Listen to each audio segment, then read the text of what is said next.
আমাৰ অসমখন ইমান সুন্দৰ মানে কথাৰে নহয় ছবিৰে আপোনাসকলক দেখুৱাব বিচাৰিছোঁ।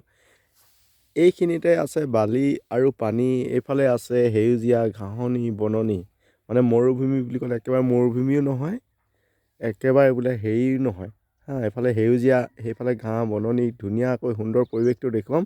এইফালে চাওক আপোনাসকলে, এয়া পানী নদী আৰু এইফালে বালি, আৰু সেইফালে আৰু এখন নদী আছে।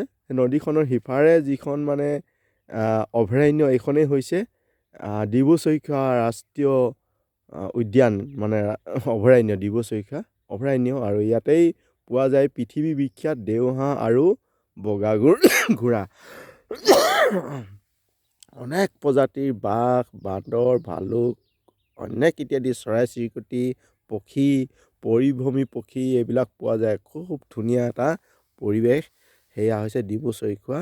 আৰু এই নদীখনৰ এইফালে হৈছে আমাৰ কৰ্দুগুৰি অঞ্চল, খিলঞ্জীয়া মৰাণ জনগোষ্ঠীৰে বসবাস কৰা ভূমি কৰ্দুগুৰি অঞ্চল।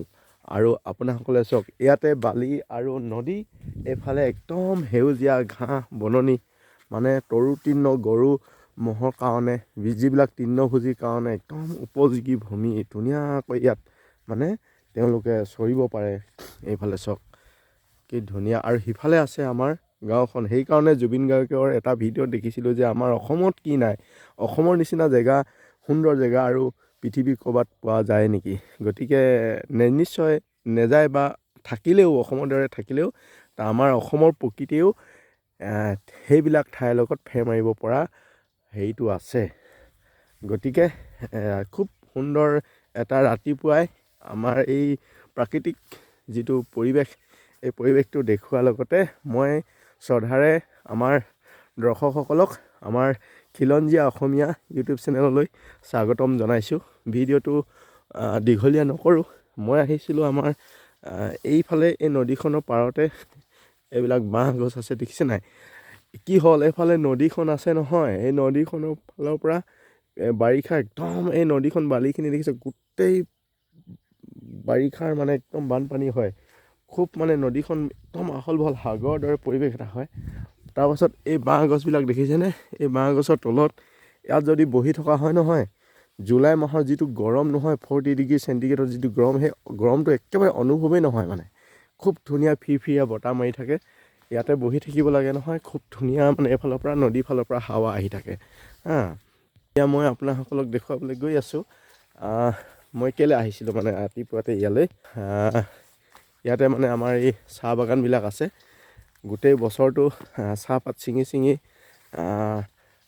তাৰ যিটো এটি কলি দুটি পাত বোলে, সেইটো ছিঙি ছিঙি মানে বিক্ৰী কৰি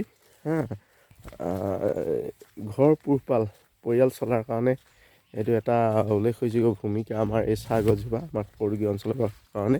এতিয়া সেইবিলাক চব কলম কাটিছে, কলম কাটিবলৈ দিছোঁ ধুনীয়াকৈ।